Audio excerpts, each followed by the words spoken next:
tell people that a lot, that I wanted to be that guy who handed that ball off to him. Yeah, that really, really hurt. It did, man. And man, I still can. I remember Mike though, Mike Irvin, man. I never forget that, man. He stood on that sideline with me, man. I think he knew what I was going through, man. And he, he put his arms around me, man, and just made sure I was okay. But yeah, that hurt though. But the way I handled the Arizona game, and me and Jerry talking on the sideline, hey, I deserved it.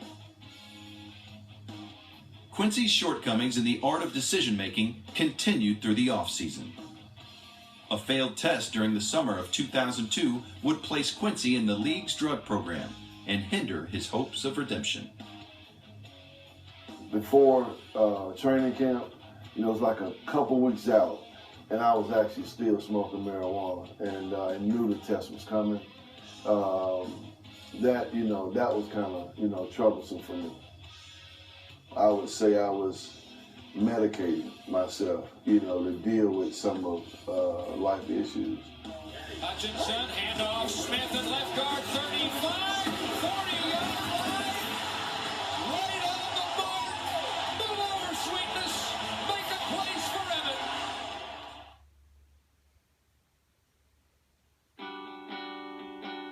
After another 5-11 season, the third in as many years, the Cowboys were desperate for change in 2003.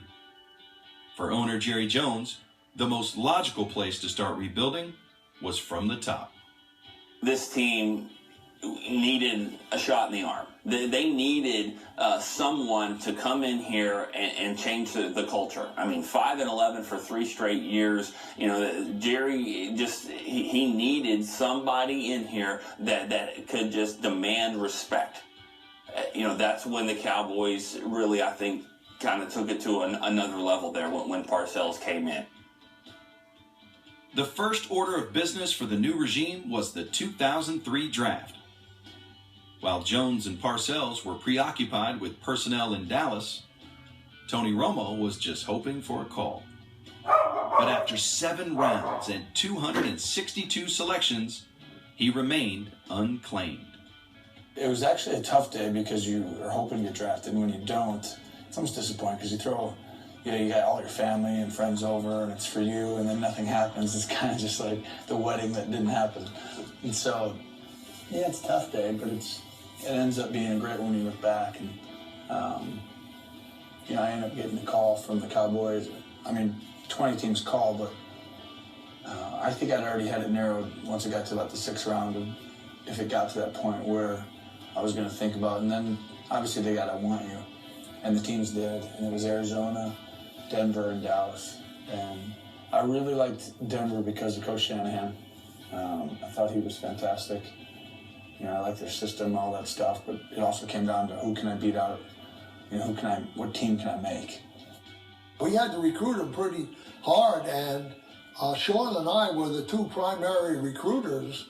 Sean had been talking to us about him, and we talked, and of course the draft was really over, and some of the other guys were kind of having a couple beers, celebrating that it was over, and here we are trying to talk this guy, this free agent from Eastern Illinois, to come and sign with us instead of Denver. That's who the competition was. Now, that follows suit because Mike Shanahan, the Denver coach, was an Eastern Illinois guy, and he knew about him too. So finally Sean said, Bill, you got to get on the phone with this guy or we're going to lose him. So I get on the phone with him and I explained to him that this job here in Dallas was not settled. And that the job in Denver was settled.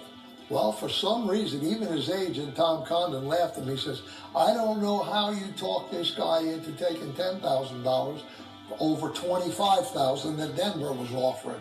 He says, but you did it somehow.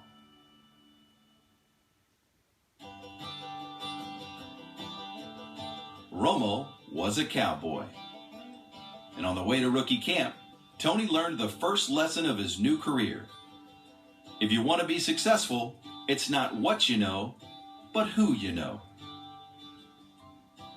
So we have our rookie camp, mini camp, and we come in and we get off the plane and you're walking to the shuttle bus.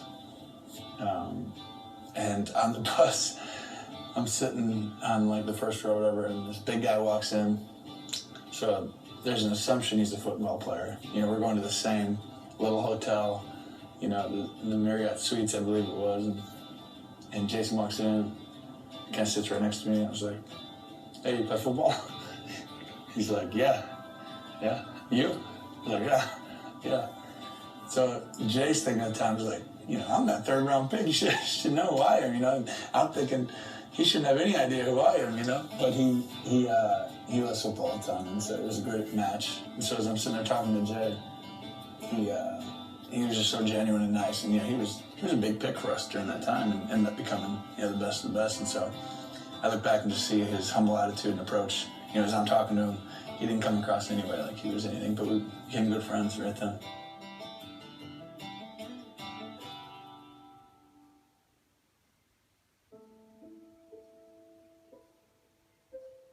While Tony was making new friends in Dallas, Quincy was dealing with some old habits in Boston. My first encounter with Bill Parcells was on a phone in a rehab room. He actually just told me to get well. He'll see me when he gets back, and that he has confidence that he was going to give me the opportunity to compete for the job. But when you're, sitting in that room and you're dealing with your own demons, you know what I mean? That was the furthest thing actually from my mind. People handle things differently. Some respond favorably to pressure, others respond unfavorably. Obviously, Quincy was one who responded unfavorably, and at least some of the time, enough of the time to make you question, where is this going?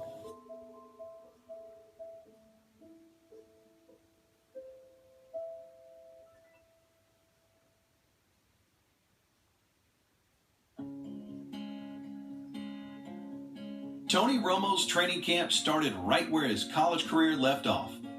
Not so much the success part, but more the ad-lib, seat-of-his-pants, no-look pass aspect of his game.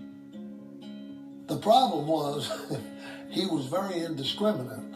Tony had come from kind of a wide-open, gunslinger,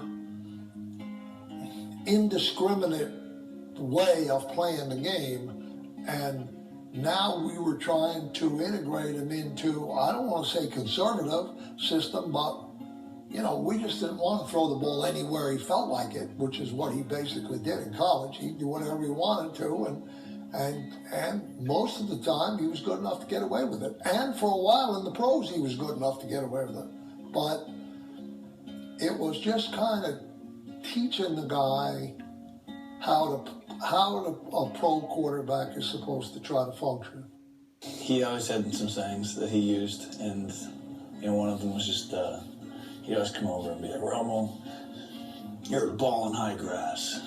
And he'd sit there and shake his head looking at you, waiting for you to ask, It's like, well, what is that? And he's like, lost. That's what he is. That's what he was. I remember his first preseason game. We put him in late in the game against the Cardinals, and we're down in the red zone, and he runs to his left, and he throws the ball like one of those Brett Favre deals into the middle of the defense. I throw like a shovel pass that hits the ref, and hits the ref, and the other team dies down. And Parcells meets me at like the 20-yard line walking out there.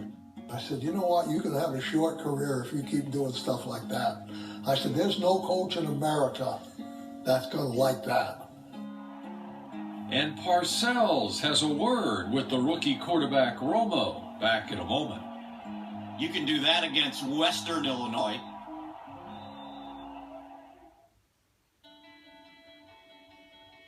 Inconsistent, indiscriminate, untested, and unknown. The Cowboys stumbled through the 2003 preseason without a clear starter at quarterback. The coaches had to figure out who was going to start. That was at the time, no one knew who the starter was. And there was a preseason game, they gave me a chance, and I was terrible, so I was out. And then we went on to the next guy, and then Quincy ended up taking it. I actually knew I was better than him, and I always thought that will be the breaker. You know what I mean? Kind of in my mind. But you know, with my off-field problems, being in the way a little bit, I knew I kind of put myself behind the 8 ball a little bit.